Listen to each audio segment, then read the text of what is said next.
Biggest mistakes when learning cloud computing. Cloud computing offers enormous career opportunities. But beginners often make avoidable mistakes that slow their progress. Here are the most important ones to know.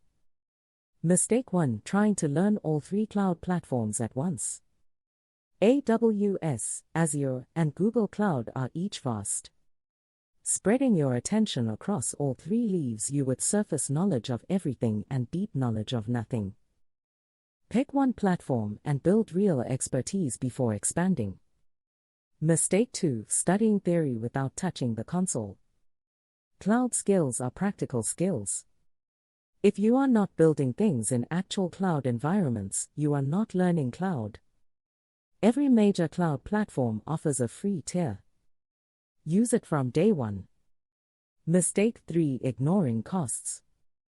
Beginners sometimes leave resources running in cloud environments and receive unexpected bills. Learn to set budget alerts, understand pricing, and always clean up resources after practice sessions. Mistake 4: skipping security fundamentals. Cloud security is not an advanced topic. It is a foundation. Understanding identity and access management from the start prevents serious mistakes later. Mistake 5: aiming for the hardest certification first. Starting with an associate or professional level certification before building practical experience leads to frustration. Build experience, then certify. Cloud is a skill that rewards hands-on investment. The more you build, the faster you learn,